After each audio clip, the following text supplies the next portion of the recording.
Hello students, नमस्कार। आप सभी का विजय एजुकेशन के इस ऑनलाइन प्लेटफॉर्म पे हार्दिक स्वागत। मोस्ट वेलकम है सभी प्यारे स्टूडेंट्स का। My self MR Bishnoi.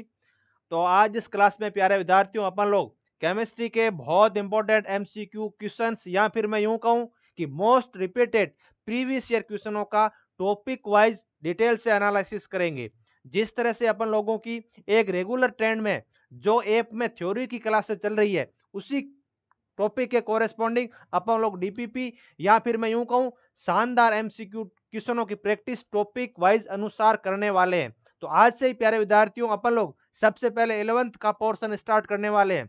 अपन लोगों को पता है कि 11th NCERT का अपना जो पहला चैप्टर है या फिर मैं यूं कहूं कि जहां से बेसिक केमिस्ट्री स्टार्ट रहती है, उस टॉपिक का नाम है some basic concept of chemistry.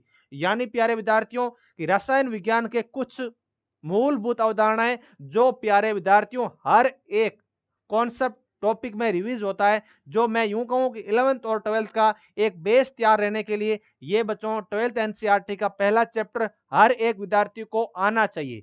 या फिर मैं यूं कहूं कि यह चैप्टर पढ़े बिना आप लोग केमिस्ट्री के स्पेशली फिजिकल केमिस्ट्री के क्वेश्चनों को डील नहीं कर सकते। यदि मैं एग्जांपल लूं, आप मोल कॉन्सेप्ट को समझे बिना आप लोग केमिकल इक्विलिब्रियम को या आयोनिक इक्विलिब्रियम को या प्यारे विद्यार्थियों केमिकल काइनेटिक्स की बात करूं, इलेक्ट्रोकेमिस्ट्री की बात करूं, हर एक चैप्टर में इस प्रकार के कॉन्सेप्ट आपको वहां पर पूछे जाते हैं। डायरेक्टली नहीं पूछे जाते, लेकिन यदि आपको ये बेसिक टर्मिनोलॉजी पता नहीं है, किस तरह से यूनिट कन्वर्जन होता है, बेसिक यूनिट किस तरह से फिजिकल केमिस्ट्री के न्यूमेरिकल क्वेश्चन सॉल्व करते समय अपन लोग निकालते हैं, तो ये बहुत इंपॉर्टेंट चैप्टर है। आपको लोगों को सबसे पहले थ्योरी की क्लासें बहुत अच्छे से और इन डेप्थ में समझनी है। उसके क्वेश्चन आप लोगों को प्यारे विद्यार्थियों जो क्लास में कराए जाते हैं वो करने हैं, और साथ ही साथ फॉर्मूले को रिवीजन इतने बार कर लेना है कि ऑन टिप्स आपको जब भी फॉर्मूले पूछ ले आपको आने चाहिए, क्योंकि फॉर्मूले के बिना ये क्वेश्चन बच्चों सॉल्व नहीं हो सकते। तो ये कुछ बातों का ध्यान में रखते हुए आज अपन लोग आज से ही बच्चों ये सारी अपनी सीरीज स्टार्ट करने वाले, जिसमें अपन लोग टॉपिक वाइज बहुत सारे वीडियो डिस्कस करने वाले। आपको इसमें मिलेगा क्या? आपको प्यारे विद्यार्थियों सबसे पहले ये हिंदी और इंग्लिश दोनों मीडियम के बच्चों के लिए अवेलेबल है। यहाँ पर प्रत्येक क्वेश्चन आपको बहुत लैंग्वेज में अवेलेबल रहेगा। हिंदी मीडियम में भी मैं समझाऊंगा और इंग्लिश मीडियम में भी समझाऊंगा। तो प्यारे विद्यार्थियों दोनों, आप किसी भी मीडियम से बिलोंग कर रहे हो, उनके लिए क्लास बहुत इंपॉर्टेंट है। और साथ ही साथ मैं आप लोगों को प्रत्येक क्वेश्चन के ऑप्शन को ये भी बताऊंगा कि ये ऑप्शन क्यों नहीं हो सकता, और आगे बच्चों ये इस प्रकार के क्वेश्चन यदि आ गए तो किस तरह से पूछे जा सकते हैं। पहली बात तो ये क्वेश्चन हर एक एग्जाम में आएंगे, प्रीवियस ईयर क्वेश्चन है। ठीक बात। मैंने मोस्ट इंपोर्टेंट, चाहे वो BSc नर्सिंग का एंट्रेंस एग्जाम हो, लैब असिस्टेंट की वैकेंसी हो या नीट का पेपर हो, वहां से इंपॉर्टेंट क्वेश्चनों का कलेक्शन करते हुए आज प्यारे विद्यार्थियों अपन लोग ये नई सीरीज स्टार्ट कर देते हैं, जिसमें आपको हर एक चैप्टर के, चाहे वो मैं 11th NCERT की बात करूं या 12th NCERT की बात करूं, कम से कम आपको प्यारे विद्यार्थियों टॉपिक वाइज 5 से 6 वीडियो आपको डीपीपी के मिलने वाले हैं, और इनकी लेंथ रहेगी सर 1 घंटे से ज्यादा ही रहेगी, जिसमें मैं आपको 25 से 30 क्वेश्चन प्रैक्टिस कराऊंगा डेली। एक वीडियो में आपको इतने क्वेश्चन मिलेंगे। और साथ ही साथ प्यारे विद्यार्थियों, जब आप लोगों के उस टॉपिक के रिगार्डिंग अच्छे अच्छे क्वेश्चन खत्म हो जाते हैं, तो उसको आपको एक प्रीवियस ईयर क्वेश्चन का वीडियो मिल जाएगा। और साथ ही साथ सबसे इंपॉर्टेंट आपके लिए मैं लेके आया हूं प्यारे विद्यार्थियों, एनसीईआरटी के एग्जाम्पलर। कोई नहीं करवाता एनसीईआरटी के एग्जाम्पलर, विजय एजुकेशन में प्यारे विद्यार्थियों आपको एनसीईआरटी के एग्जाम्पलर मिलने वाले हैं, जिसमें मैंने टॉपिक वाइज एनसीईआरटी ने जो अपनी ऑफिशियल साइट पे प्यारे विद्यार्थियों एनसीईआरटी एग्जाम्पलर के नाम से कुछ क्वेश्चन डाले गए हैं। कैसे सर? ये इस तरह से समझिए कि एनसीईआरटी ने प्यारे विद्यार्थियों एक तो डाले, पहला सेक्शन है अपने एमसीक्यू का, मतलब मल्टीपल चॉइस क्वेश्चन, फिर होता है मल्टीपल सेलेक्ट क्वेश्चन, फिर NAT type, column the match वाले, और रीजन और असर्शन वाले, यहां फिर मैं यूं कहूं कथन और कारण वाले क्वेश्चन। तो आजकल प्यारे बच्चों क्वेश्चन के पूछने का ट्रेंड चेंज हो गया है। पहले जिस तरह से क्वेश्चन पूछे जाते थे वो अब नहीं पूछे जाते, वो कॉलम दी मैच या फिर मैं यूं कहूं कथन और कारण वाले क्वेश्चन इसलिए पूछता है, क्या ये बच्चा रट के आया है या कॉन्सेप्चुअली इसके कॉन्सेप्ट क्लियर है। तो यहां पर आपको बच्चों कॉन्सेप्ट क्लियर करवाए जाते हैं, रटाया नहीं जाता। रटने के लिए बच्चों बहुत प्लेटफॉर्म अवेलेबल है, आप कहीं से भी पढ़ सकते हैं। लेकिन यदि आपने विजय एजुकेशन में एडमिशन लिया है, तो आपको बच्चों हर एक कॉन्सेप्ट, मैं यूं कहूं कि एक एक टॉपिक के रिगार्डिंग आपको कॉन्सेप्ट सिखाया जाएगा, बहुत सारे क्वेश्चन बच्चों प्रैक्टिस करने से बेहतर ये है कि सर हम उस टॉपिक के रिगार्डिंग बहुत अच्छे-अच्छे कॉन्सेप्ट ऑलरेडी डिस्कस कर लें। तो आज से ही बच्चों ये अपने केमिस्ट्री की एमसीक्यू क्लास स्टार्ट करता हूं और अपना टॉपिक कौन सा है सर? अपने पास टॉपिक है कि मोल कॉन्सेप्ट। यहाँ प्यारे विद्यार्थियों मोल अवधारणा के रिगार्डिंग आप लोग जो है आज इस क्लास को डिस्कस करने वाले। और पहला बच्चों अपने पास कौन सा टॉपिक है सर? Mole concept DPP 1। आज अपन लोग जो है मोल कॉन्सेप्ट या मोल अवधारणा के रिगार्डिंग डीपीपी 1 का डिस्कशन करने वाले हैं।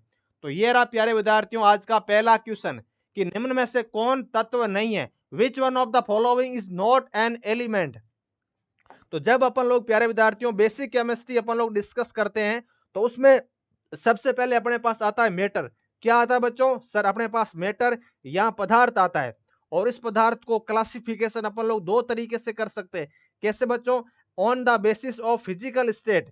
किसके ऊपर सर? भौतिक अवस्था के आधार पर इसका यदि मैं स्टेट का या मैटर का क्लासिफाई करने का प्रयास करूं। दूसरा आ जाएगा अपने pass on the basis of chemical state या केमिकल कंपोजिशन के आधार पर, रासायनिक संयोजन के आधार पर इनका क्लासिफाई किस तरह से करते हैं उसको समझते हैं। तो फिजिकल स्टेट के आधार पर इसका क्लासिफिकेशन अपन लोग जब करने का प्रयास करें तो सर मैं इन पदार्थों को कितने भागों में बांट सकता हूं बच्चों? इन पदार्थों को या मैटर को सर 5 भागों में बांटा जा सकता है। पहली कौन सी स्टेट है सर? सबसे पास है मेरे सॉलिड स्टेट। दूसरी होती है सर मेरे पास लिक्विड स्टेट। और सर लास्ट में आती है अपने पास गैस और बोस आइंस्टीन कंडेंसेस वाली। और लास्ट में आ जाती है सर प्लाज्मा स्टेट। यहां पर बच्चों 5 स्टेटों का अपन लोग जिक्र करते हैं। लेकिन अपन लोग पढ़ते कितने बारों में डिटेल में सर? पढ़ते हैं अपन लोग सॉलिड स्टेट, लिक्विड और इनके बारे में थोड़ा ज्यादा ही इन डेप्थ में अध्ययन करते हैं। और इनका क्लासिफिकेशन किस तरह से किया जाता है सर? दो पैरामीटर जो है वो मेजरली अपन लोग कंसिडर करते हैं। कौन कौन से बच्चों? सर पहला होता है मेरे पास फोर्स ऑफ अट्रैक्शन की उन परमाणु के या अणु के मध्य मेरा किस तरह से कितना अच्छे से फोर्स जो है वो लग रहा है। दूसरा दूसरा सर उनके मध्य की अंतर आणविक डिस्टेंस या फिर मैं यूं कहूं इंटर न्यूक्लियर डिस्टेंस कितनी ज्यादा है। जितनी ज्यादा इंटर न्यूक्लियर डिस्टेंस रहेगी मॉलिक्यूल दूर दूर रहेंगे उसका आकर्षण बल कम आ जाएगा। और मॉलिक्यूल बच्चों कहां जाएगा सर? मॉलिक्यूल चला जाएगा मेरे पास प्यारे विद्यार्थियों गैस में चला जाएगा। किस में चला जाएगा सर? गैस में चला जाएगा। दूसरा यहां पर यदि आकर्षण बल सर जितना ज्यादा रहेगा प्यारे विद्यार्थियों मॉलिक्यूल पास पास रहेंगे उनके मध्य दूरी कम है तो वो सॉलिड स्टेट में जाएंगे। और सर मध्यम है तो वो लिक्विड स्टेट में जाएंगे। तो अपन लोगों ने फिजिकल स्टेट के आधार पर पदार्थों का क्लासिफिकेशन इस तरह से कर लिया है। अब मैं बात करता हूं on the basis of chemical state के आधार पर। सर केमिकल स्टेट के आधार पर कैसे क्लासिफिकेशन करते हैं?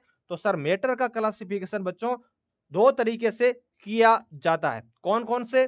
सर पहला आ जाएगा मेरे पास यहां पे मैं लिख सकता हूं इसको प्योर सबस्टेंस। क्या बच्चों? सर प्योर सबस्टेंस शुद्ध रूप में उपस्थित कोई पदार्थ है तो वो आ जाएगा सर मेरे पास प्योर सबस्टेंस। दूसरा यहां पर क्या आएगा सर? दूसरा यहां पे आ जाएगा मिक्सचर या मिश्रण मैं कह सकता हूं। और इस मिश्रण को फर्दर दो कैटेगरी में और फर्दर क्लासिफाई किया जाता है। वो होता है सर मेरे पास होमोजेनियस मिक्सचर। यहां पर मैं लिख सकता हूं इसको होमोजेनियस मिक्सचर या समांगी मिश्रण। दूसरा आ जाएगा सर मेरे पास हेटेरो। तो यहां पर है होमो और यहां पर हेटेरो मतलब विस्पांगी मिश्रण और समांगी मिश्रण। और इस प्योर सबस्टेंस को फर्दर दो कैटेगरी में क्लासिफाई करते हैं। और वो होता है सर मेरे पास एक होता है एलिमेंट और दूसरा होता है सर मेरे पास कंपाउंड। तो इस तरह से प्यारे विद्यार्थियों किसी भी मैटर का classification on the basis of chemical composition या फिर मैं यूं कहूं कि फिजिकल स्टेट के आधार पर अपन लोग इसको क्लासिफाई आराम से कर देते हैं। कहीं कोई समस्या नहीं है। अब अपन लोग इन ऑप्शन को देखते हैं कि कौन सा मेरा एलिमेंट नहीं है। तो एलिमेंट इस तरह से होता है, कंपाउंड ये रहता है। एलिमेंट में हमेशा कोई भी एक ही एटम रहेगा, एक से ज्यादा एटम नहीं रह सकते।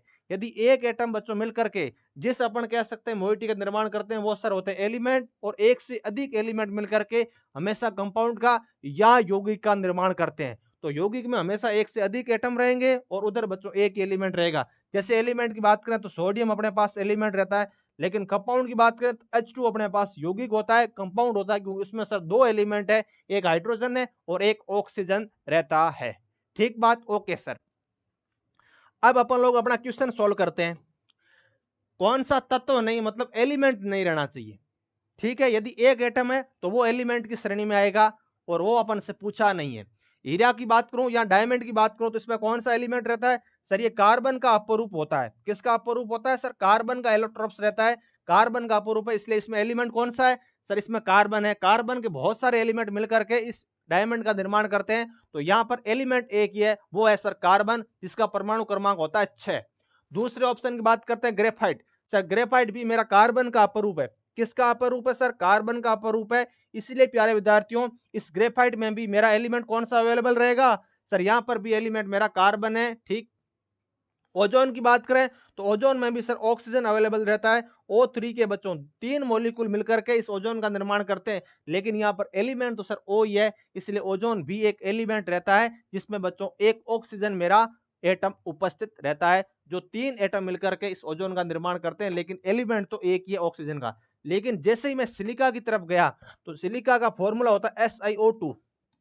क्या होता है सर, सिलिकॉन डाइऑक्साइड रहता है, और यहां पर दो एलिमेंट, एक है मेरे पास सिलिकॉन है और दूसरा है सर ऑक्सीजन। तो यही तो परिभाषा है कि दो या दो से अधिक एलिमेंट मिलकर के सर मेरा जिन कंपाउंड का निर्माण करते हैं या जो मॉलिक्यूल बनाते हैं उनको कंपाउंड या यौगिक कहते हैं, वो एलिमेंट की श्रेणी में नहीं आ सकता। और मजेदार बात यह है कि इन तीनों ऑप्शनों में एक एक एलिमेंट था, लेकिन ऑप्शन सी देखा तो सर इसमें दो एलिमेंट मिल गए, एक सिलिकॉन मिल गया और दूसरा सर ऑक्सीजन मिल गया। और यही बेसिक डेफिनेशन है कि वो मॉलिक्यूल जिसमें एक या एक से अधिक, प्यारे विद्यार्थियों अपन को एक से अधिक एलिमेंट या दो से अधिक तत्व उपस्थित है, तो वो सर मेरा यौगिक हो जाएगा। और सिलिका अपना क्या है सर, यौगिक है, ये एलिमेंट कभी नहीं हो सकता।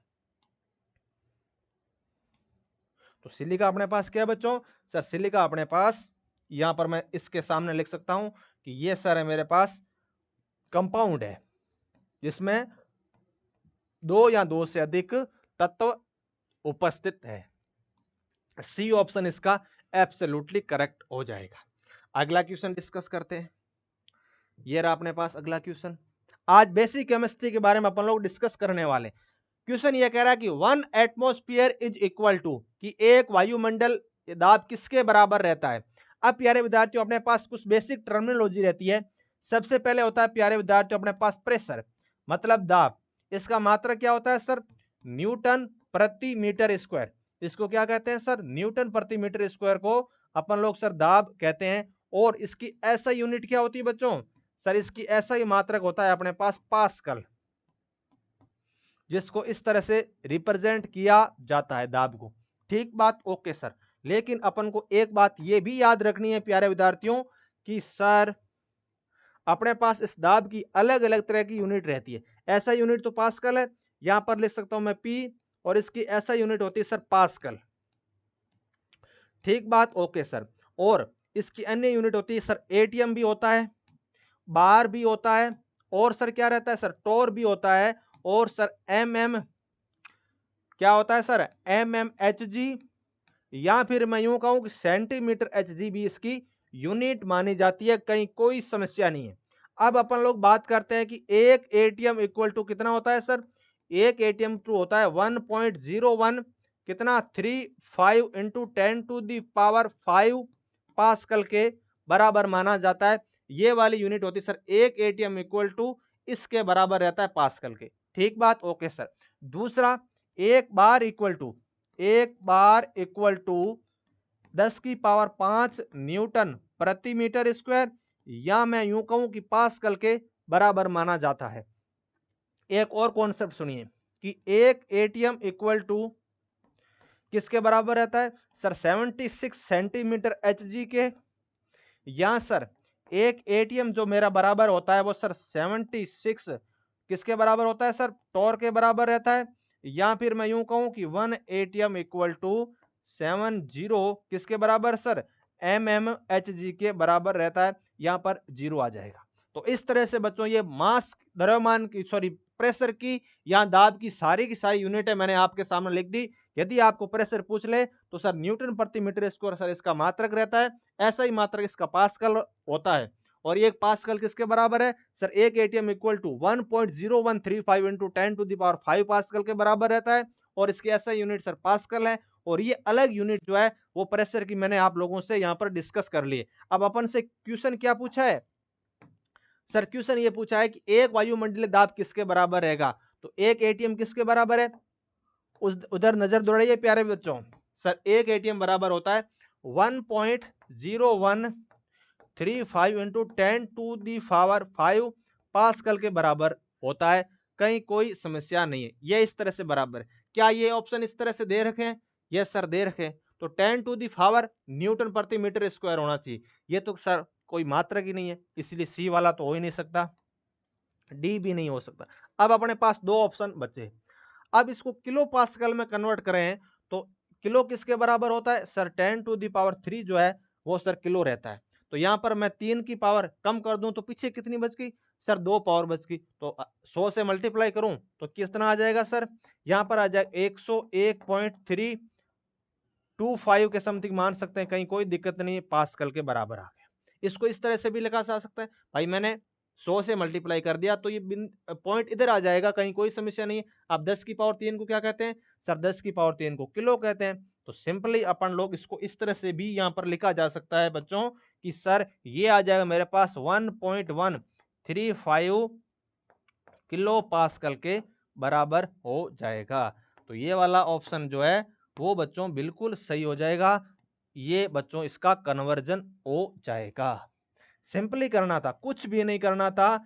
ये बहुत अच्छे अच्छे कॉन्सेप्ट आप लोगों को सीखने हैं। किस तरह से? सबसे पहले प्रेशर के कितने यूनिट है, एसआई यूनिट है होती है, और बाकी वाले सारे कन्वर्जन। अब कहीं भी पूछ ले आपको एक बार किसके बराबर रहेगा सर? 10 की पावर 5 रहेगा। यदि यहाँ पर 10 की पावर 5 मीटर पर न्यूटन पर मीटर स्क्वायर आपको लिख देता और ऊपर पूछ लेता बार के बराबर, तो सी ऑप्शन हो सकता था। लेकिन इसने पूछा कि एक एटीएम कितने पास्कल के बराबर है, तो सर एक एटीएम जो इतने पास्कल के बराबर है, लेकिन ये ऑप्शन था नहीं। सिंपली अपन को कन्वर्जन करना था कि भाई तू 100 से मल्टीप्लाई करेगा तो पॉइंट 2 आगे इधर खिसक जाएगा। इसलिए बच्चों इसका ए ऑप्शन जो है वो एब्सोल्युटली करेक्ट हो जाएगा। अब मैं आप लोगों को कुछ यहाँ पर राशि है, जिस तरह से यहाँ पर दाब था, अब आगे आपको टाइम पूछ सकता है, लेंथ के बारे में पूछ सकता है, किसके बारे में? वॉल्यूम के बारे में पूछ सकता है, किसी के बारे में भी पूछे। अपन को यदि यूनिट कन्वर्जन पता है तो आप लोग इस तरह से क्वेश्चन भरो आराम तरीके से सोल्व कर सकते हैं, कहीं कोई समस्या नहीं। जैसे सर इस तरह से मैंने आप लोगों के सामने बच्चों ये कुछ यहाँ पर जो है वो यूनिट डिस्कस कर रखी है। आई होप आप लोगों को ये दिख रहा होगा। मैं फिर भी आप लोगों से यहाँ पर डिस्कशन कर लेता हूँ। कैसे सर? सबसे पहले बच्चों समझिए यहाँ पर टाइम है, तो यहाँ पर पहली चीज मैं आप लोगों से डिस्कस करता हूँ टाइम के रिगार्डिंग कुछ बातें। टाइम का ऐसा यूनिट क्या होती है सर? टाइम की ऐसा यूनिट होती है मेरे पास सेकेंड। क्या होती है बच्चों सर? सेकेंड होती है, और उसको एस से रिप्रेजेंट किया जाता है, कहीं कोई समस्या नहीं है। ठीक बात, ओके सर। और इसकी क्या यूनिट होती है सर? इसकी अलग अलग यूनिट होती है सर। मिनट होता है, ठीक है, घंटे में भी सर टाइम दे सकता है, कहीं कोई समस्या नहीं है। लेकिन अपन को एक बात ये भी पता होनी चाहिए कि 1 मिनट किसके बराबर होता है सर? 1 मिनट 60 सेकेंड के बराबर होता है। ठीक बात, ओके सर। दूसरी बात आपको ये याद रखनी है कि 1 घंटा किसके बराबर होता है सर? 1 घंटा जो है वो मेरा 60 मिनट के बराबर रहता है। लेकिन ये 60 मिनट, ये तो 60 मिनट हो गया, और 1 घंटा यदि आपको सेकंड में पूछ ले तो सर 3600 सेकंड के बराबर माना जाता है। तो प्लीज बच्चों यदि आपको टाइम के कोरस्पॉन्डिंग ये बातें पूछी जाए तो ये बच्चों आपको हमेशा याद रखना है, कहीं कोई समस्या नहीं है। टाइम है तो सर ये मिनट में हो सकता है, आवर्स में हो सकता है, और सेकंड में रह सकता है। तो 1 मिनट सर 60 सेकंड के बराबर होती है, और 1 घंटा सर 60 मिनट के, या फिर मैं यूं कहूं 3600 सेकंड के बराबर माना जाता है, कहीं कोई समस्या नहीं है। ठीक है, तो टाइम वाला कॉन्सेप्ट मैंने आप लोगों को बता दिया है, टाइम वाला डन हो गया। ठीक है, अगली स्लाइड में आप लोगों को मास के बारे में बताऊंगा, जिसकी ऐसा यूनिट होती है किलोग्राम। फिर मैं बताऊंगा लेंथ के बारे में। फिर अपन लोग डिस्कशन करेंगे टेम्परेचर के बारे में। टेम्परेचर की ऐसा यूनिट होती है kelvin. Electric current I ampere A से रिप्रेजेंट किया जाता है। Light intensity L Y candela या C D. Amount of substance जिसको एन से रिप्रेजेंट किया जाता है, मोल होता है, और उसको ऐसा यूनिट जो होती है सिंबल होता है मोल से रिप्रेजेंट किया जाता है। अब अपन लोग डिस्कशन करते हैं, नेक्स्ट अपना क्या है सर? मास है। अब मास के बारे में मैं यदि आप लोगों से कुछ बातें डिस्कस करूं प्यारे विद्यार्थियों, सर सबसे पहले मास। इस मास की सर ऐसा यूनिट होती है बच्चों, क्या सर? मास की ऐसा यूनिट होती है मेरे पास किलोग्राम। क्या होती है सर? किलोग्राम होती है। दूसरी बात सर 1 किलोग्राम मेरे पास किसके बराबर होता है सर? 1000 ग्राम के बराबर होता है, कहीं कोई समस्या नहीं है। और यदि आपको क्या कह दे, यदि 1 मिलीग्राम दे दे तो कितना आएगा सर? 10 की पावर माइनस का 3 ग्राम आ जाएगा। इस तरह से यदि आपको 1 माइक्रोग्राम दे दे तो सर 10 की पावर माइनस का 6 ग्राम जो है वो माइक्रोग्राम के बराबर हो जाएगा। तो ये है बच्चों अपने पास मास के लिए कुछ, 1 किलोग्राम 100 ग्राम के बराबर, 1 मिलीग्राम 10 की पावर माइनस 3 ग्राम और 1 माइक्रोग्राम दे दे 10 की पावर माइनस का 6 ग्राम जो है वो अपना इस तरह से यूनिट समझ सकते हैं मास के कोरेस्पॉन्डिंग। और यदि आपसे मैं डिस्कस करूं यहाँ पर प्यारे विद्यार्थियों लेंथ के बारे में कुछ बातें कि लेंथ क्या होती है, लंबाई क्या रहती है। यदि यहाँ पर डिस्कस करें अपन लोग लेंथ के बारे में कुछ बातें, लंबाई या लेंथ के बारे में, तो लेंथ की सर ऐसा यूनिट होती है अपने पास क्या बच्चों, सर ऐसा यूनिट होती है इसकी मीटर। और अपन कुछ कन्वर्जन देखते हैं तो एक सर मीटर बराबर रहता है किसके सर 100 सेंटीमीटर के, ठीक बात, ओके सर। और एक किलोमीटर किसके बराबर होता है सर 1000 मीटर के बराबर रहता है, ठीक बात, ओके सर। और एक एक सेंटीमीटर किसके बराबर होता है सर, एक सेंटीमीटर 10 की पावर माइनस का 2 अपन कह सकते हैं मीटर के बराबर। और एक मिलीमीटर किसके बराबर होता है सर, एक मिलीमीटर 10 की पावर माइनस 3 मीटर के बराबर रहता है। एक माइक्रोमीटर किसके बराबर है सर, एक माइक्रोमीटर 10 की पावर माइनस का 6 मीटर के बराबर है। दूसरी बात सर, एक नैनोमीटर किसके बराबर होता है सर, एक नैनोमीटर 10 की पावर माइनस का 9 मीटर के बराबर। और एक सर एंगस्ट्रम बराबर रहता है 10 की पावर माइनस का 10 मीटर के बराबर रहता है। इस तरह से बच्चों आपको सारी चीजें याद आनी चाहिए। और यदि आपसे एक पिकोमीटर पूछ ले तो सर एक पिकोमीटर 10 की पावर माइनस का 12 मीटर के बराबर होता है। और एक फर्मी किसके बराबर होता है सर, वो होता है 10 की पावर माइनस का 15 मीटर के। तो ये बच्चों कुछ लेंथ के इंटरकन्वर्जन है जो आप लोगों को हमेशा और हमेशा आने ही चाहिए। उस साइड में लिख देता हूं आपको किसके बारे में बच्चों सर, उस साइड लिख दीजिए आप वॉल्यूम के बारे में। तो वहां पर अपन लोग चीजें डिस्कशन कर लेते हैं वॉल्यूम के कोरेस्पॉन्डिंग। यहां पर समझ लेते हैं सर वॉल्यूम। वॉल्यूम की ऐसा यूनिट क्या होती है बच्चों सर, वॉल्यूम की ऐसा यूनिट होती है मीटर क्यूब। क्या होती है सर, मीटर क्यूब होती है। और अपन को पता है कि एक लीटर सर जो होता है वो मेरा सर 1000 सेंटीमीटर के बराबर, या सर एक लीटर जो होता है वो सर 1000 ml के बराबर होता है। ये आ जाएगा 1000 अपने के पास सेंटीमीटर और ये आ जाएगा सर 1000 अपने के पास ml, ठीक बात, ओके सर। और एक लीटर जो होता है सर एक डेसीमीटर क्यूब के बराबर होता है। दूसरी बात, एक लीटर जो होता है बच्चों 10 की पावर माइनस का 3 मीटर क्यूब के बराबर रहता है। इस तरह से बच्चों आपको इंटर कन्वर्जन भी आने चाहिए। एक लीटर किसके बराबर है 1000 सेंटीमीटर के बराबर, एक लीटर किसके बराबर 1000 ml के, एक डेसीमीटर क्यूब के बराबर और 10 की पावर माइनस का 3 मीटर क्यूब बराबर रहते हैं। इस तरह से बच्चों आपको लीटर कन्वर्जन के भी कुछ वैल्यू ऑलरेडी पता होनी ही चाहिए, ताकि लीटर के कोरेस्पॉन्डिंग आपको आयतन में कुछ चीजें बदलने को बोले तो इस तरह से बच्चों बदली जाती है, कहीं कोई समस्या नहीं है सर। अपन लोग ये सब चीजें कर लेंगे। ये बच्चों अपने आयतन था और मास के बारे में और किसके बारे में चीजें डिस्कशन कर ली सर, अपन लोगों ने जो है वो लेंथ के बारे में, मास के बारे में बहुत सारी चीजें जो है ऑलरेडी अपन लोग डिस्कस कर चुके हैं। कहीं सर कोई समस्या ही नहीं है, बहुत आसान तरीके से अपन लोगों ने ये सारी की सारी चीजें समझ चुके हैं। अब अपन लोग समझते हैं किसके बारे में सर, एनर्जी के बारे में समझते हैं। क्वेश्चन बच्चों एनर्जी के बारे में भी अपन से पूछा जा सकता है। एनर्जी, ऊर्जा, ऊर्जा की सर ऐसा यूनिट होती है मेरे पास बच्चों जूल। क्या होती है सर, जूल होती है। और समझिए सर कि एक जूल बराबर क्या होता है बच्चों सर, एक जूल बराबर 10 की पावर 7 अर्ग के बराबर रहता है। दूसरी सर एक इलेक्ट्रॉन वोल्ट जो होता है अपने पास sir 1.6 into 10 to the power minus का 19 जूल के बराबर होता है। दूसरी बात सर एक कैलोरी जो होता है 4.18 जूल के बराबर रहता है। तो ये सारी बातें आपको एनर्जी के कोरेस्पॉन्डिंग समझनी पड़ेगी, कहीं कोई समस्या नहीं है। तो ये बच्चों आप लोगों ने एनर्जी की कुछ यूनिट डिस्कस कर ली। दूसरी है यहाँ पर वॉल्यूम, मास, लेंथ हो गया। और सर अपन ने टाइम के बारे में डिस्कस कर लिया है, ठीक बात, ओके। तो इसका ऑप्शन बच्चों ए सही हो जाएगा। ये अपन लोगों ने क्वेश्चन डिस्कस कर लिया सेकेंड नंबर। अब बढ़ते हैं क्वेश्चन नेक्स्ट के बारे में कि बच्चों प्रीफिक्स 10 की पावर 18 इज कि मेरा उपसर्ग जो है 10 की पावर 8 किसके समकक्ष होता है। अभी तो अपन लोगों ने डिस्कस किया बच्चों कि सर जैसे मान लीजिए यहाँ पर मेगा क्या होता है सर, मेगा होता है बच्चों अपने पास 10 की पावर सर 6 के बराबर होता है मेगा। अब बात करते हैं नैनो की, तो सर नैनो क्या था अपने पास? सर नैनो था 10 की पावर माइनस का 9 नैनो होता है। एंगस्ट्रम क्या होता है? सर एंगस्ट्रम 10 की पावर माइनस का 10 होता है।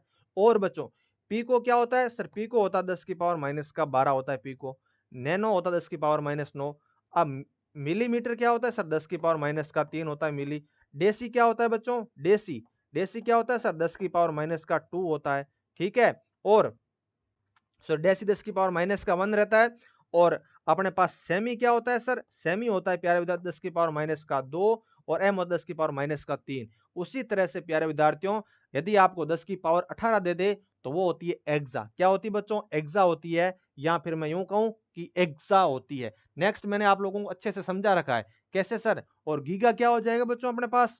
सर गीगा आ जाएगा अपने पास 10 की पावर 9 जो होता है वो सर गीगा होता है। उसी तरह से टेरा अलग अलग रहते हैं। यहां पर मैंने आप लोगों को कुछ बताए कैसे सर। यहां पर देखिए बच्चों आप लोग, सबसे पहले अपने पास 10 की पावर माइनस का 1 है तो उसको बोलते हैं डेसी। सेंटी क्या बोलते हैं? 10 की पावर माइनस का 2 को सेंटी बोलते हैं। मिली किसको बोलते हैं? सर 10 की पावर माइनस का 3 को। माइक्रो 10 की पावर माइनस का 6 को। नैनो 10 की पावर माइनस का 9। पीको 10 की पावर माइनस का 12। फेमटो या फर्मी कह सकते हैं इसको। फर्मी किसको कहते? 10 की पावर माइनस का 15। और एटो कहते 10 की पावर माइनस का 18। तो ये बच्चों सारे माइनस वाले, तो अभी तो माइनस में डिस्कस किया अपन। कह सकते नैनो 10 की पावर माइनस का 9, एंगस्ट्रॉम 10 की पावर माइनस का 10, पीको अपन कह सकते हैं पीको। यहाँ पर मीटर नहीं लगाना है बच्चों, यहाँ पर क्या सर, यहाँ पर सिंपल ही बच्चों अपने पास है सर, यहाँ पर है पीको है। तो पीको अपन को क्या पता लगा रहा है? सर पीको लगा रहा है अपने पास 10 की पावर माइनस का 12। और सर यहाँ पर है मिली है बच्चों, यहाँ पे क्या ये मिली है, यहाँ पर ये सर मिली है। ठीक है। और डेसी है, और ये यार विद्यार्थियों सेंटीमीटर है। 10 की पावर माइनस का 2 है, 10 की पावर माइनस का 1 है डेसी। उसी तरह से अपन लोगों ने यहाँ पर प्लस वाली यूनिट ले तो 10 की पावर 1 है तो उसको डेका कहते हैं। क्या कहते हैं बच्चों? सर 10 की पावर 1 है तो डेका कहते हैं। और हेक्टा कहेंगे 10 की पावर 2 को। किलो कहेंगे 10 की पावर 3 को। मेगा कहेंगे 10 की पावर 6 को। गीगा कहेंगे 10 की पावर 9 को। टेरा कहेंगे 10 की पावर 12 को। और पेंटा कहेंगे 10 की पावर 15 को। और एक्सा कहेंगे 10 की पावर 18 को। तो वेरी वेरी इंपॉर्टेंट है बच्चों, एक क्वेश्चन आपको बेसिक केमिस्ट्री के रिगार्डिंग यहां से पूछा जा सकता है, कहीं कोई समस्या नहीं है। तो अपन से पूछा क्या था इसने? ये पूछा था कि 10 टू द पावर 18 किसके समकक्ष है? तो सर ये समकक्ष आ जाएंगे सर मेरे पास एक्सा के बारे में। और बाकी मैंने आपको एक एक चीज समझा दी है कि नैनो किसके बारे में रहेंगे, टेरा किसके बारे में, ठीक है, मेगा किसके बारे में और गीगा किसके बारे में। इस तरह से आपको प्रत्येक चीज जो है वो समझनी है। दोनों टेबल आपको अच्छे से पता होनी चाहिए, एक ये वाली टेबल और एक ये वाली, दोनों टेबल।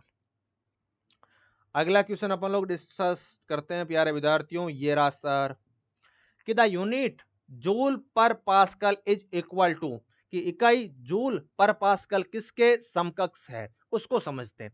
सबसे पहले एक चीज डिस्कस करें प्यारे विद्यार्थियों कि सर एक्चुअल में मेरे पास यहां पर क्या दे रखा बच्चों? सर जूल पर पास्कल दे रखा है। मतलब क्या बच्चों? यहां पर सर जूल है, अपॉन में बच्चों पास्कल है। तो अपन को एक बात अच्छे से पता है कि सर जूल क्या होता है बच्चों अपने पास?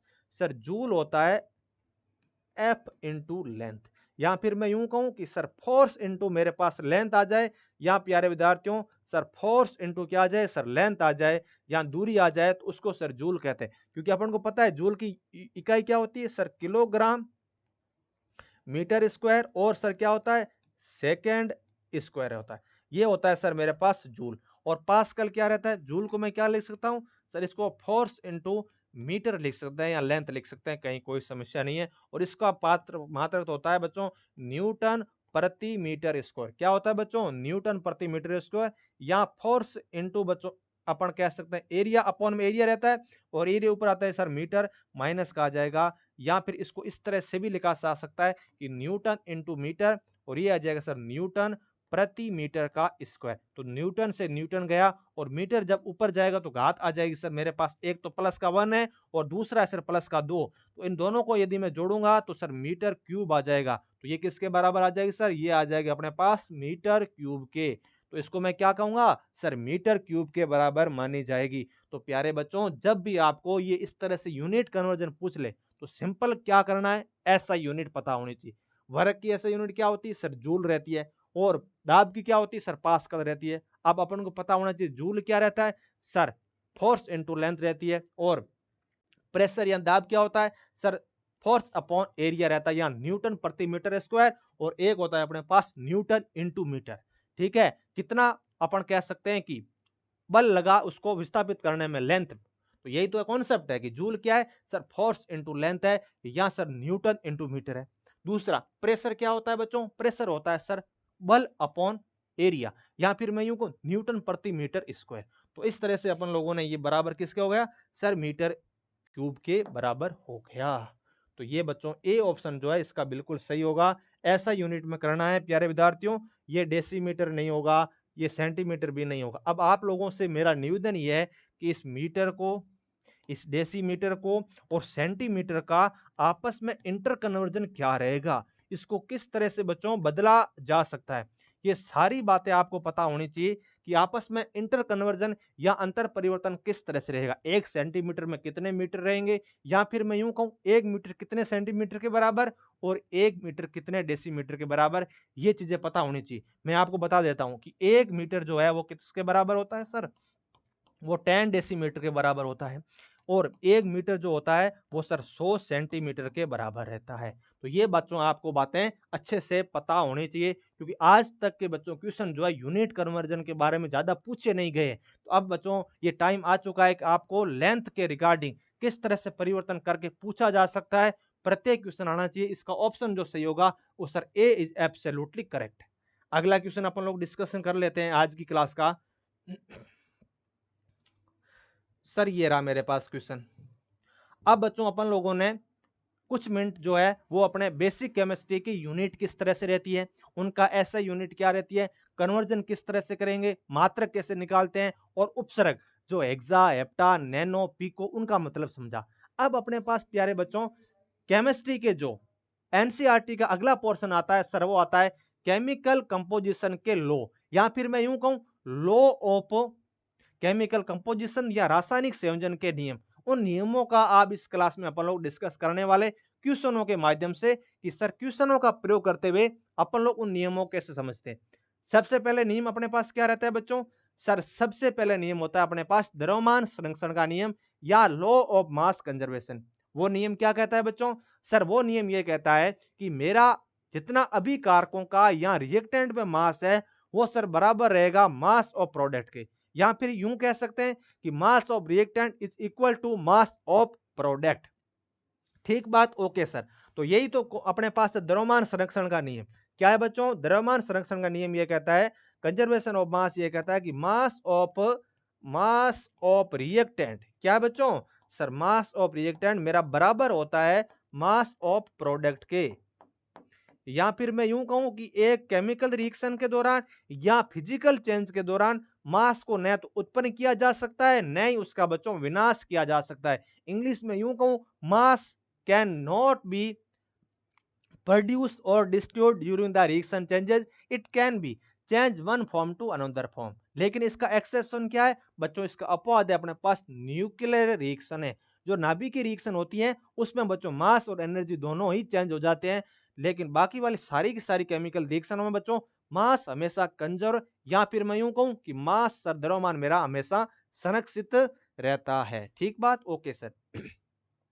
अब आपसे क्वेश्चन ये पूछा गया है कॉपर ऑक्साइड के विभिन्न स्रोतों से, क्या बच्चों सर कॉपर ऑक्साइड के विभिन्न स्रोत है, और उनसे प्राप्त नमूनों में कॉपर तथा ऑक्सीजन का मेरा प्रतिशत समान होता है। यह कथन वह क्या करता है, the percentage of copper and oxygen in sample of copper oxide obtained by different method were found to be same. This illustrates the law of, कि मेरे पास कोई भी दो एलिमेंट है और वो एलिमेंट आपस में मिलकर के किसी कंपाउंड का फॉर्मेशन कर रहे हैं, और उस कंपाउंड में उन दोनों एलिमेंटों का जो मास का रेशियो है या उनकी संख्याओं का बच्चों जो अनुपात है ना, वो हमेशा फिक्स रहेगा, चाहे मैंने इस कंपाउंड को किसी भी स्रोत से प्राप्त किया गया हो।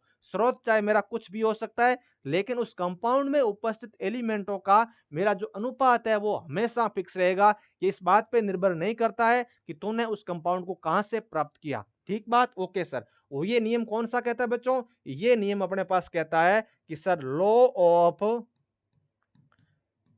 डेफिनेट प्रोपोर्शन, प्रोपोर्शंस मतलब क्या है? और अपन कह सकते हैं कि हिंदी में कहते हैं इसको स्थिर अनुपात का नियम। क्या कहते हैं बच्चों? स्थिर अनुपात का नियम कहते हैं। कि स्थिर अनुपात के नियम के अनुसार, स्थिर अनुपात के बच्चों नियम के अनुसार, किसके अनुसार सर? स्थिर अनुपात के या कांस्टेंट प्रोपोर्शंस के अनुसार दो एलिमेंट आपस में मिले, उनका जो मिलने का या उनके मास का जो रेशियो होता है वो हमेशा फिक्स रहेगा, चाहे मैंने उनको किसी भी सोर्स से प्राप्त किया। एग्जाम्पल क्या है बच्चों इसका? इसका एग्जाम्पल सर ये है, मेरे पास मान लीजिए कि H2 है। क्या है बच्चों? जल है। और इस जल में मेरे पास दो है हाइड्रोजन है और एक सर ऑक्सीजन है। यदि मैं इस मास की बात करूं तो हाइड्रोजन का मास आ जाएगा सर 4 ग्राम, और ऑक्सीजन का सॉरी हाइड्रोजन का मास कितना बच्चों? हाइड्रोजन का मास है सर मेरे पास यहाँ पर प्यारे विद्यार्थियों 2 ग्राम, और ऑक्सीजन का है सर 16 ग्राम। तो इसका रेशियो क्या आएगा सर? 1:8 आ जाएगा। तो ये इस बात को इंडिकेट करता है कि तूने वाटर में हमेशा एक हाइड्रोजन और ऑक्सीजन रहेगा जिसका रेशियो 2:1, या फिर मैं यूं कहूं कि इनके मास का अनुपात है सर मेरे पास 1:8।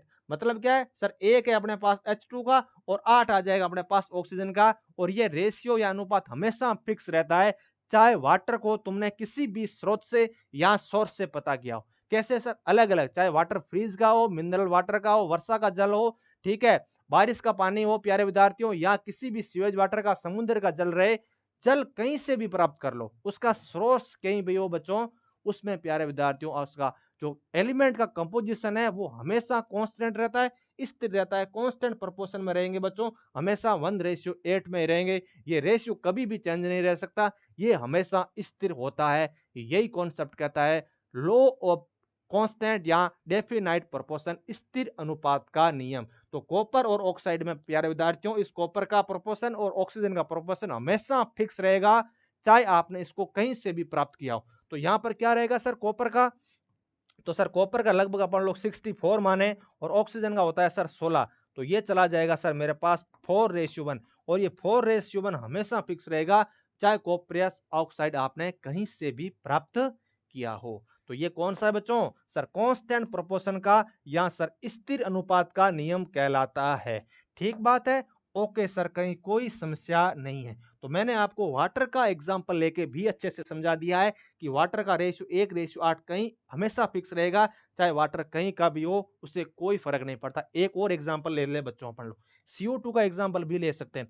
इस कार्बन डाइऑक्साइड में प्यारे विद्यार्थियों अपने पास इस कार्बन का होता है सर 12, और ऑक्सीजन का होता है प्यारे विद्यार्थियों कितना सर 32 होता है। तो ये 4 रेशियो कितना आ जाएगा सर?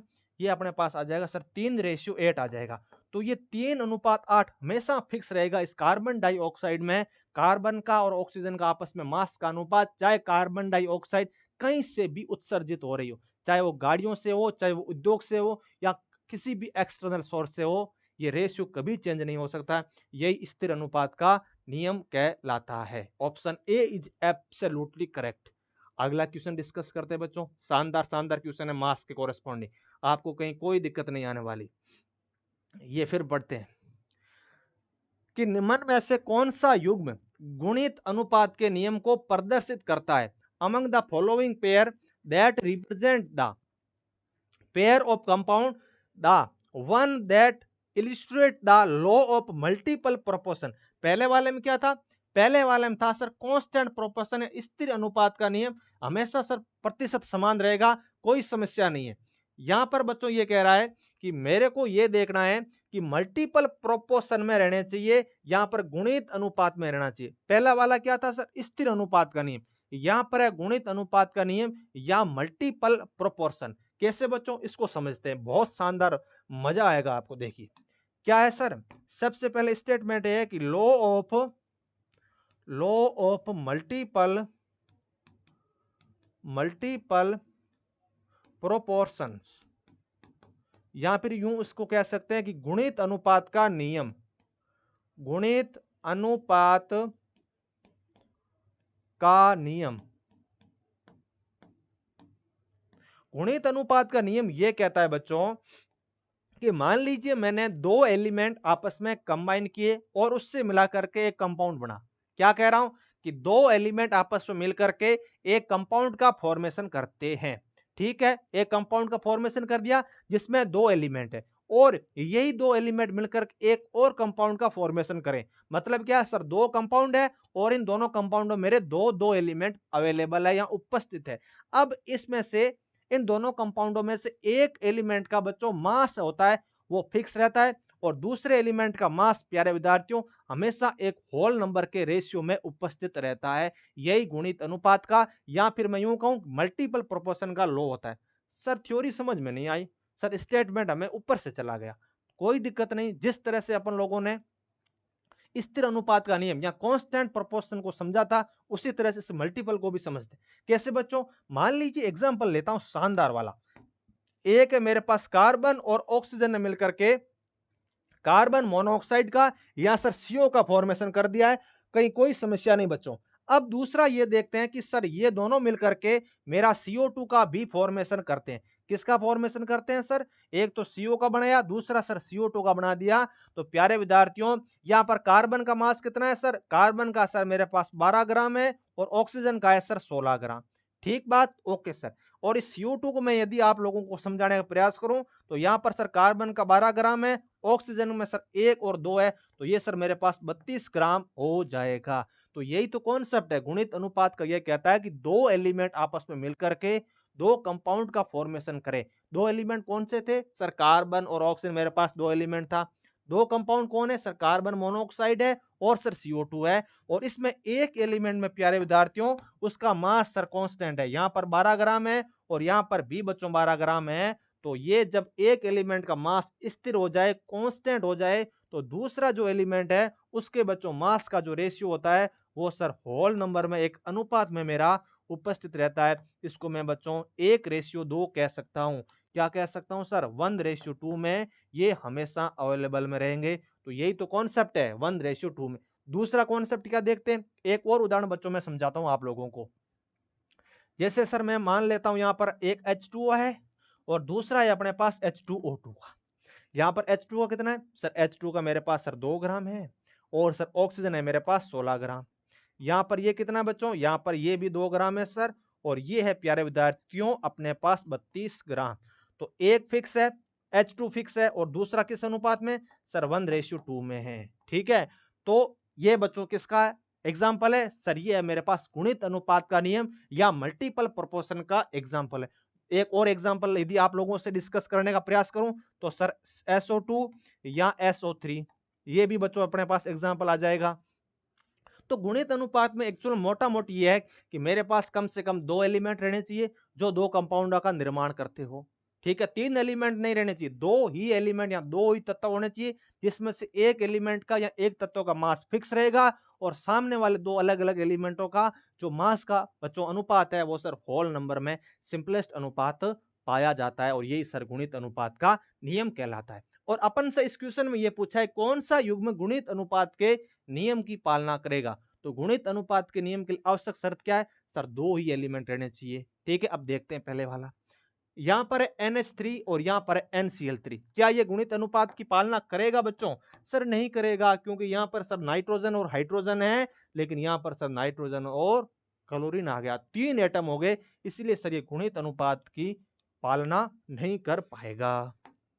दूसरा ऑप्शन देखते हैं प्यारे विद्यार्थियों कि सर यहां पर है कार्बन डाइसल्फाइड। ठीक है, CH2 है और यहां पर है सर FeSO4, बहुत सारे एलिमेंट चेंज हो गए, दूर दूर तक कोई लेना देना नहीं है गुणित अनुपात के नियम का। यहां पर बात करते हैं इसकी H2S की और SO2 की, 3 एलिमेंट आ गए सर, नहीं हो सकता। यदि यहां पर क्या होता बच्चों, SO3 होता और यहां पर SO2 होता तो ये फॉलो कर सकता था। यहां पर देखते हैं COO और C2O को, एक में बच्चों क्यूप्रस ऑक्साइड है और एक है सर क्यूप्रिक ऑक्साइड। मतलब क्या बच्चों, यहां पर एक तो अपने पास कॉपर प्लस 2 में है और यहां पर सर कॉपर प्लस 1 में। कॉपर प्लस 1 को क्या कहेंगे, क्यूप्रस कहेंगे, कॉपर प्लस 1 को 2 को क्या कहेंगे सर, क्यूप्रिक कहेंगे। तो बच्चों यहां पर अपने पास ऑक्सीजन की मात्रा तो समान है लेकिन सर यहां पर कॉपर अलग अलग, यहां पर कॉपर 2 है, वहां पर कॉपर 1 है, यहां पर उसका द्रव्यमान सर 63 है, 63 है, मतलब 63 है, और यहाँ पर सर कितना बच्चों, यहाँ पर सर 126 है, तो किस रेशियो में रहेगा, 1:2 में उपस्थित रहेगा। लेकिन सर ऑक्सीजन का 16 फिक्स है, तो 2 एटम है और दूसरे का चेंज है हो रहा है, एक का फिक्स है, तो कौन सा नियम है सर, नियम आ जाएगा ये लॉ ऑफ मल्टीपल प्रोपोर्शन या गुणित अनुपात का नियम। इसीलिए प्यारे विद्यार्थियों इसका जो ऑप्शन सही रहेगा वो हो जाएगा sir C option is absolutely correct है, कहीं कोई समस्या नहीं है। यदि आपको बेसिक कॉन्सेप्ट अच्छे से क्लियर है तो कितने भी टाइप के अलग अलग क्वेश्चन क्यों ना आ जाए, आपका बच्चों आंसर सही ही होगा, कोई समस्या नहीं है। पूरा मैंने आपको डिटेल में समझा दिया। एक तो ये हो गया अपने पास गुणित अनुपात का नियम, और इधर आ गया प्यारे विद्यार्थियों स्थिर अनुपात का नियम या डेफिनेट प्रोपोर्शन। आगे भी अपन लोग अलग अलग तरह के नियमों का डिस्कस करने वाले हैं। अगला क्वेश्चन आप लोगों के लिए प्यारे बच्चों ये रहा, कौन सा युग्म गुणित अनुपात के नियम का पालना करता है, which one of the following pairs of compounds illustrate the law of multiple proportion. अब मल्टीपल प्रोपोर्शन के लिए अपन के लिए आवश्यक शर्त क्या है सर, आवश्यक शर्त यह 2 एलिमेंट रहने चाहिए जिसमें एक एलिमेंट का भार फिक्स हो, दूसरे का चेंज आ जाए, वो सर गुणित अनुपात के नियम की पालना करेगा। देखते हैं यहां पर 3 एलिमेंट है, हाइड्रोजन ऑक्सीजन सोडियम और ऑक्सीजन नहीं फॉलो करेगा, मैग्नीशियम ऑक्सीजन सोडियम ऑक्सीजन नहीं फॉलो करेगा, सोडियम है ऑक्सीजन है और सर बेरियम और ऑक्सीजन है ये भी नहीं फॉलो करेगा। ये कर देगा सर यहाँ पर एक में एसएन है और दूसरे में सर एसएन है, तो यहाँ पर प्यारे विद्यार्थी इनका तो मास सर सेम है और इनका लगातार चेंज हो रहा है सर, ये आ जाएगा अपने पास 1:2 में आ जाएगा, कोई समस्या नहीं है क्लोराइड का मास। तो ये बच्चों आपको सिंपल सिंपल क्वेश्चन है जो आने ही चाहिए। अगला क्वेश्चन देखते हैं। अगला क्वेश्चन ये है कि रासायनिक समीकरण को किस नियम के आधार पर संतुलित किया जाता है, chemical equation is balanced according to law of. अब इसको समझते हैं पहले एक्चुअल में ये चीज क्या है। मान लीजिए मेरे पास कोई रिएक्शन है बच्चों, सर ये है मेरे पास N2 है और सर ये H2 आपस में मिल करके बच्चों इन्होंने मेरा NH3 का फॉर्मेशन कर दिया। अब मैं इस रिएक्शन को बैलेंस नहीं कर रहा हूं, ठीक है, रिएक्शन को बैलेंस नहीं किया, और अपन लोग समझते हैं कौन से नियम को ये फॉलो करेंगे कौन सा नहीं करेंगे। यहाँ पर नाइट्रोजन 2 है सर, कितना होगा इसका, सर ये आ जाएगा अपने पास 28 ग्राम है। हाइड्रोजन कितना बच्चों, सर हाइड्रोजन अपने पास सर 2 ग्राम है, और यहाँ पर टोटल मास कितना होगा बच्चों, सर टोटल मास हो गया मेरे पास 30 ग्राम हो गया, इसका सर 28 होगा, इसका 2 होगा, सर टोटल मेरे पास 30 ग्राम मास हो गया। किसका बच्चों, ये है अपने पास स्टूडेंट्स रिएक्टेंट है। क्या है बच्चों, सर रिएक्टेंट है, यहाँ क्रियाकारक है। अब क्रियाकारक का मास कितना है, सर क्रियाकारक का मास है 30 ग्राम। अब बात करते हैं इस NH3 की, NH3 में 7 इसका है 3 इसका है, तो सर ये आ जाएगा मेरे पास 20 ग्राम। 20 ग्राम मास है बच्चों उत्पाद का या फिर मैं यूं कहूँ प्रोडक्ट का मास है 20 ग्राम। ये 30 ग्राम है और ये 20 ग्राम है, जो कि केमिकली पॉसिबल नहीं है। लॉ ऑफ मास कंजर्वेशन ये कहता है कि रिएक्शन के दौरान या केमिकल और फिजिकल चेंज के दौरान मेरे जितना मास प्रोडक्ट में जितने भी प्रोडक्ट हो उनका मास का योग किसके बराबर होना चाहिए, सर उत्पाद के या अपन कह सकते प्रोडक्ट के मास के बराबर रहना चाहिए। तो कॉन्सेप्ट यही है कि रिएक्शन के दौरान मास सेम रहना चाहिए।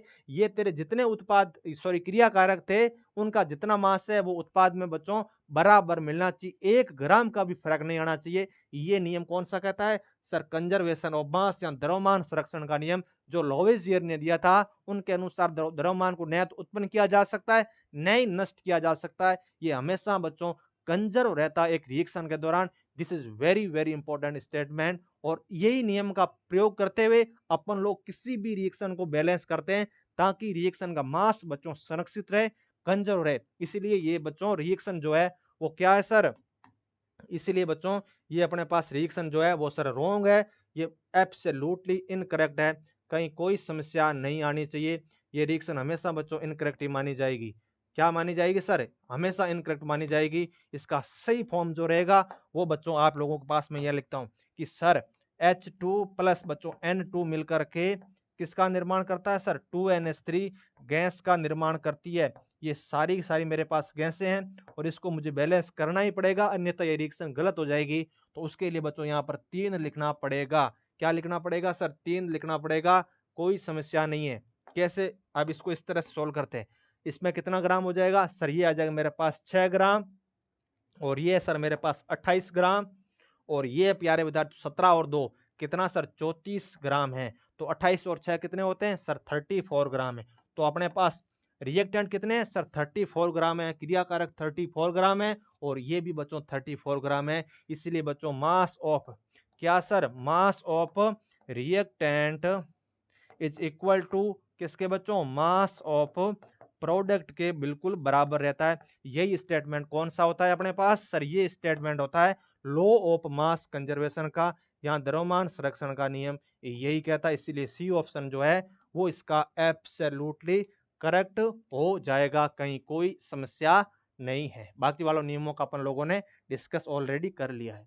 अगला क्वेश्चन डिस्कस करते हैं कि नाइट्रोजन के विभिन्न ऑक्साइडों में ऑक्सीजन का भिन्न अनुपात दर्शाता है। Different proportions of oxygen in the various oxide of nitrogen prove the. जैसे मान लीजिए नाइट्रोजन बच्चों ये ऑक्साइड हो गया, दूसरा सर NO2 हो गया। फिर अपन लोग बात करते हैं इनकी, जैसे सर क्या हो गया बच्चों N2O हो गया, जैसे N2O5 हो गया। तो ये बच्चों नाइट्रोजन है और इनके अलग अलग ऑक्साइड है। तो यहाँ पर बच्चों नाइट्रोजन का जो है वो मेरे पास 14 ग्राम फिक्स है, लेकिन ऑक्सीजन का मास लगातार चेंज हो रहा है। इसमें बच्चों है 16 है, उसमें 32 है। तो ये कितना किस रेशियो में हो गया सर 1:2 हो गया। तो इस तरह से बच्चों नाइट्रोजन का तो मास फिक्स है, लेकिन पास में उपस्थित एलिमेंट जो ऑक्सीजन है उसका सर मास लगातार चेंज हो रहा है, कंपाउंड दर कंपाउंड चेंज हो रहा है। तो वो किस नियम को फॉलो करेंगे सर वो करेंगे अपने पास गुणित अनुपात का नियम, यहाँ सर मल्टीपल प्रोपोर्शन के नियम को फॉलो करते हैं। इसलिए इसका बी ऑप्शन जो है वो बच्चों बिल्कुल सही हो जाएगा, कहीं कोई समस्या नहीं है। तो इस तरह सिंपल सिंपल मास के क्वेश्चन है जिसका अपन लोगों ने अभी डिस्कस किया है। अब ये वाला एक और क्वेश्चन है कि एक शुद्ध CO2 के नमूने में 27.27% कार्बन है तथा 27.73% जो है वो ऑक्सीजन उपस्थित है। तो ये आंकड़े समर्थन करते हैं a sample of pure carbon dioxide irrespective of its source contain 27.27% carbon and 72.73% oxygen है। द डाटा सपोर्ट इज कि प्यारे विद्यार्थियों अपने पास कार्बन डाइऑक्साइड की बात करूं तो सर यहाँ पर है ये 14 ग्राम है, सॉरी कितना सर 12 ग्राम है, और ये है अपने पास सर 32 ग्राम है। इनका रेशियो क्या आ जाएगा सर, इनका रेशियो आ जाएगा 3 अपन कह सकते हैं 8, या सर ये अपने पास 27.27% है और ऑक्सीजन होती है अपने पास प्यारे विद्यार्थियों 72.3%। तो ये अनुपात हमेशा फिक्स में रहेगा, चाहे आपने कार्बन डाइऑक्साइड को कहीं से भी प्राप्त किया गया हो उससे कोई फर्क नहीं पड़ता। इसलिए प्यारे विद्यार्थियों ये कौन सा ऑप्शन सही हो जाएगा, इसका हो जाएगा लॉ ऑफ कांस्टेंट कंपोजिशन या स्थिर संगठन का नियम द्रव्यमान संरक्षण का गुणित अनुपात का नहीं कहलाएगा। ये नियम कौन सा होगा सर, ये नियम होता है प्यारे विद्यार्थियों अपने पास students law of constant proportion या डेफिनाइट प्रोपोर्शन का। स्थिर अनुपात का नियम कहता है कि कार्बन डाइऑक्साइड को कहीं से भी प्राप्त कर लो, ये परसेंटेज कार्बन के और ऑक्सीजन के हमेशा फिक्स रहने वाले हैं। और यही नियम प्यारे विद्यार्थियों स्थिर अनुपात का नियम या फिर मैं यूं कहूं लॉ ऑफ कांस्टेंट कंपोजिशन कहलाता है। अब बच्चों अगला क्वेश्चन अपन लोग डिस्कस करते हैं। आज का शानदार क्वेश्चन है ये वाला, कौन सा सर, ये रहा प्यारे विद्यार्थियों कि कथन ये कह रहा है कि 0.200 के लिए सार्थक अंक 3 है, ठीक है ओके सर, जबकि 200 के लिए सार्थक अंक 1 है। फिर ये तर्क ये दे रहा है या रीजन ये दे रहा है किसी अंक के अंत में या दाईं ओर आने वाले शून्य सार्थक अंक होते हैं, परंतु उनके लिए यह शर्त यह है कि वह दशमलव की दाईं ओर स्थित न हो। ठीक बात ओके सर। इंग्लिश में यह कह रहा है कि सिग्निफिकेंट फिगर 4, इसके लिए सिग्निफिकेंट फिगर कितने बच्चों सर, इसके लिए तो मेरे पास 3 है और यहां पर है 200 के लिए बच्चों 1 है, ठीक है। और रीजन ये दे रहा है कि 0 एट द एंड और right of a number are significant provided they are not on the right side of the decimal point. अब बच्चों यहां पर सबसे पहले ये देखते हैं क्या ये असर्शन या कथन सही है। यहां पर ये कथन ये कह रहा है कि 0 पॉइंट, यहां पर पॉइंट है और 200 और यहां पर है 200, इसमें सार्थक अंक एक में तो 3 है और दूसरे में बच्चों 1। तो ये बिल्कुल सही है कि बच्चों पॉइंट के बाद जितने भी अंक होते हैं वो सार्थक अंक में काउंट होते हैं, इसलिए ये वाला स्टेटमेंट तो सही है। कि कथन तो भाई बिल्कुल सही है कि इसमें सार्थक अंक है 3 है और इसमें 1 है, और इसका कारण ये कह रहा है किसी अंक के अंत में, कोई किसी भी अंक के अंत में, ठीक है, किसी अंक है और उसके अंत में, ठीक है। यहां पर दूसरा क्या कह रहा है, किसी अंक के अंत में या दाईं ओर आने वाले शून्य, मतलब अंक के अंत में या इसके राइट हैंड साइड आने वाले शून्य, ये वाले शून्य जो है वो सार्थक अंक कहलाते हैं। परंतु उनके लिए शर्त यह है कि वे दशमलव की दाईं ओर स्थित न हो। भाई यहाँ दशमलव के दाईं ओर स्थित रहने चाहिए, इसलिए तो सार्थक अंक हुए। यहाँ दशमलव है, इस दशमलव के ये दाईं साइड है, मतलब राइट हैंड साइड है, और दशमलव इधर है और ये जीरो बच्चों राइट हैंड साइड है, एंड में है, इसीलिए ये सार्थक अंक के काउंट हुए। ये वाला सार्थक अंक नहीं होगा। जो दशमलव के प्यारे विद्यार्थियों लेफ्ट हैंड साइड है वो सार्थक अंक नहीं होगा, ये वाले सार्थक अंक हो जाएंगे। यदि मैं आप लोगों से डिस्कस करने का प्रयास करूं तो प्यारे विद्यार्थियों यहाँ पर सार्थक अंक कितने, सर यहाँ पर सार्थक अंक 2 है। कितने बच्चों, सर 2 सार्थक अंक है, ठीक है। यहाँ पर भी मैंने कितने भी जीरो लगा दिए, यहाँ पर भी सार्थक अंक 2 ही हो रहेंगे। लेकिन मैं यदि इस तरह से मैंने यहाँ पर ये ले लिया तो यहाँ पर सार्थक अंक 4 हो जाएंगे। मतलब दशमलव के दाईं ओर स्थित जितने भी जीरो है वो सार्थक अंक में काउंट करते हैं। तो यहाँ पर बोल रहा है कि स्थित नहीं हो, भाई स्थित तो होने चाहिए, इसलिए ये स्टेट जो इसका कारण है वो गलत है। ये बच्चों असर्शन या फिर तर्क कह सकता हूं वो गलत है, स्थित होने चाहिए। जो लेफ्ट है वो नहीं जाएंगे, लेकिन राइट वाले जीरो है वो सार्थक अंक में काउंट होते हैं। इसलिए प्यारे विद्यार्थियों इसका कौन सा ऑप्शन अपन कह सकते हैं गलत होगा, सर ये बोल रहा है कि ए ट्रू है, लेकिन आर जो है वो बच्चों फॉल्स हो जाएगा। ए इज सही है और आर अपना गलत है। सर थर्ड ऑप्शन जो इसका बिल्कुल सही है। सार्थक अंक बच्चों किस तरह से निकालते हैं मैंने आप लोगों को बता दिया दशमलव के सहित। अब अगला क्वेश्चन डिस्कस करते हैं। यहाँ पे ये रहा सर, यहां पर कह रहा है कि 16 ग्राम मीथेन का दहन करने से 18 ग्राम जल देता है, और तर्क यह है कि मीथेन के दहन में जल एक उत्पाद है। अब सबसे पहले यह समझते हैं कि एक्चुअल मीथेन क्या होता है, सर CH4 होता है। मीथेन क्या है बच्चों, CH4 है। इसका क्या करना है सर, कंबंशन करवाना, मतलब इसका दहन करवाना है O2 की उपस्थिति में। करवा दिया और बनेगा क्या बच्चों, सर एक बनेगा CO2 और दूसरा बन जाएगा मेरे पास H2। और इसको बैलेंस कैसे करेंगे, सर 2 आ जाएगा और बच्चों यहां पर आ जाएगा मेरे पास 2। ठीक बात, ओके सर। और यहां पर कुछ पॉइंट लिखते हैं। यहां पर ये इसके कितने मोल है, सर इसका 1 मोल है। यहां पर इसके कितने मोल है, सर इसके 2 मोल है। ये कितने मोल है, सर यहां पर 1 मोल है। और प्यारे विद्यार्थियों यहां पर भी ये 2 मोल बन रहा है। मतलब क्या है कि CH4 के 1 मोल दहन से वाटर के 2 मोल बन रहे, ठीक है। और अपन को बात कर रखी इसने ग्राम में, तो ग्राम में कन्वर्ट कर देते हैं। भाई मोल क्या होता है, N इक्वल टू वेट या मास अपॉन मोलर मास। अब अपन को मास याद करना है, इसका ये 1 मोल है और CH4 का मास कितना होता है बच्चों, सर यहाँ पर 16 होता है, तो इसका मास कितना आ जाएगा, सर 16 ग्राम आ जाएगा। तो इसके नीचे क्या लिख सकता हूं, सर 16 ग्राम लिख दीजिए, हमें सर कोई समस्या नहीं है। 1 मोल के कोरेस्पॉन्डिंग 16 ग्राम लिख दिया, ओके सर। अब O2 के 2 मोल है, ठीक बात है, और 1 मोल में कितना मास होता है, सर 32 ग्राम होता है। तो ये कितना हो जाएगा, सर 64 ग्राम हो जाएगा।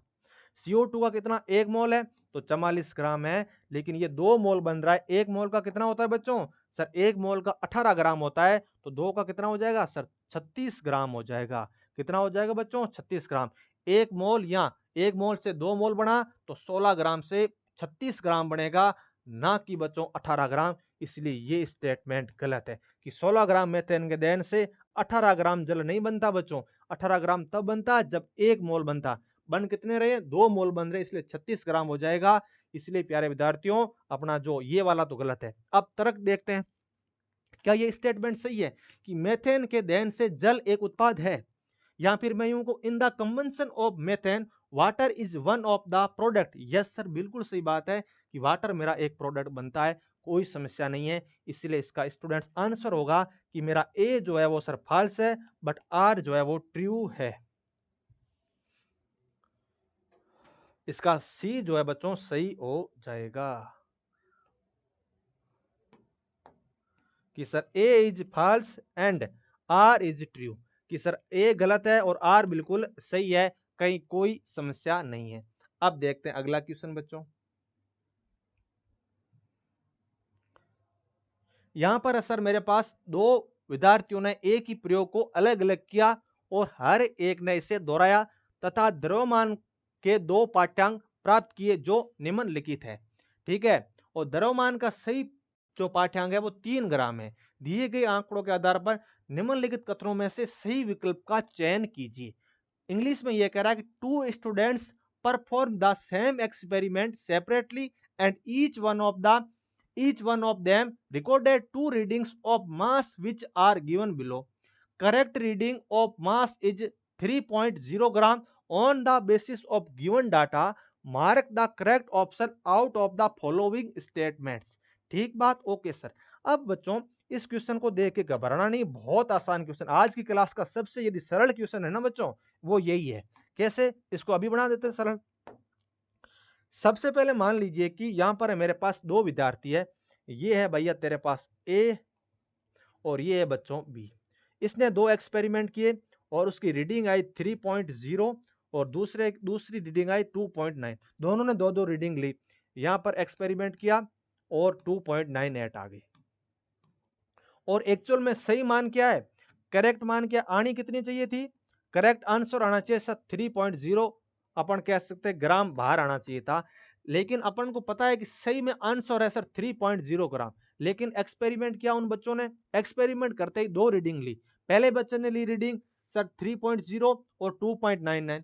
दूसरे बच्चे ने जब रीडिंग ली तो सर एक आई 3.20 आई और दूसरी आ गई सर 2.98 आ गई।